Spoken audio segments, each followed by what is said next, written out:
সকালে ঘুম থেকে উঠেই দেখি আপনাদের ভাইয়া 2 ব্যাগ ভর্তি বাজার নিয়ে চলে এসেছে। আজকে আপনাদের ভাইয়ার অফিস অফ ছিল, এই কারণে আমরা ঘুম থেকে ওঠার আগেই সে মাছ বাজারে চলে গিয়েছিল মাছ কেনার জন্য। আমি তো ঘুম থেকে উঠেই দেখি সে বাজার থেকে বাজার করে চলে এসেছে।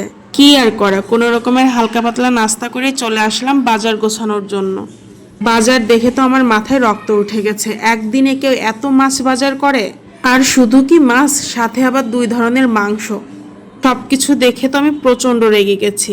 তাই দেখে আপনাদের ভাইয়া বলছে, রাগ করো না, দেখো আজকের মাছগুলো অনেক ফ্রেশ, অনেক সুন্দর। কি আর করা, যেহেতু বাজার এনে ফেলেছে, এখন এগুলাকে ধুয়ে পরিষ্কার করে ফ্রিজে রাখতে হবে আর রান্না করতে হবে। সে যে কি কি বাজার করেছে সেটা আমিও জানি না। চলেন আজকে আপনাদেরকে দেখায় আপনাদের ভাইয়া কি কি বাজার করে এনেছে। প্রথমেই যেটা হাতে পেলাম এটা হচ্ছে গরুর মাংস। এখানে 2 কেজি গরুর মাংস আনা হয়েছে।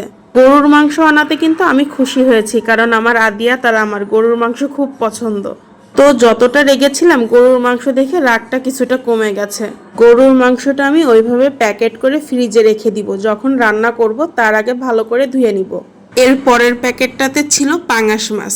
কি আর বলবো ভাই, আমার বাসায় প্রত্যেক সপ্তাহে একটা করে বড় পাঙাশ মাছ আসে, কারণ আমার আদিয়াতের আর আপনাদের ভাইয়ার পাঙাশ মাছ অনেক পছন্দ। আমারও পছন্দ, কিন্তু অল্প অল্প।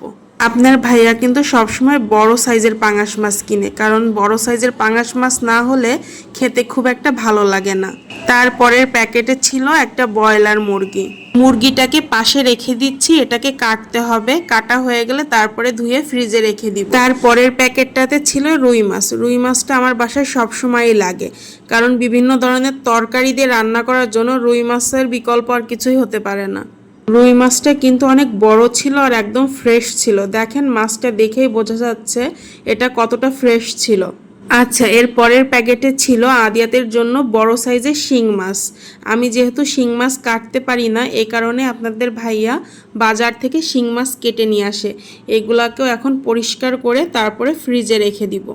এর পরেরটা আমাদের কম বেশি সকলেরই খুব পছন্দের একটা মাছ, তেলাপিয়া মাছ। আমার কাছে কিন্তু তেলাপিয়া মাছটা বেশ ভালোই লাগে, বিশেষ করে ভাজি করে খেতে খুব ভালো লাগে। সবার লাস্টে ছিল বাটা মাছ। বাটা মাছটা কিন্তু আপনাদের ভাইয়া অনেক পছন্দ করে। ঝোল জাতীয় তরকারি রান্নার সময় বাটা মাছ দিয়ে রান্না করলে খেতে বেশি ভালো লাগে। আর বাটা মাছ দিয়ে লাউ শাক রান্না করলে কিন্তু অনেক মজা লাগে। আমি কিন্তু প্রায় লাউ শাক দিয়ে বাটা মাছ দিয়ে রান্না করি, খেতে অনেক মজা লাগে। যাই হোক, অনেক গল্প করে ফেলেছি, এখন তাড়াতাড়ি মাছ ধুয়ে কেটে ফ্রিজে রাখতে হবে আর দুপুরে রান্না করতে হবে। আমি প্রথমে এক একটা করে মাছগুলোকে ধুয়ে নিব, তারপরে হচ্ছে কাটাকাটি করতে হবে, সেগুলো কেটে নিব। কাটাকাটির মধ্যে শুধু মুরগিটা কাটলেই হয়ে যাবে, আর সব মাছগুলা ধুয়ে যেগুলা রান্না করব সেগুলো আলাদা করে রাখবো, আর বাকিগুলা সুন্দর করে ফ্রিজে রেখে দিব। আপনাদের কার কাছে কোন মাছটা খেতে ভালো লাগে আর আপনাদের ভাইয়া আজকে কেমন বাজার করেছে সেগুলো আমাকে কমেন্টের মাধ্যমে জানাতে পারেন। আজকের ভিডিওটা এখানেই শেষ করছি।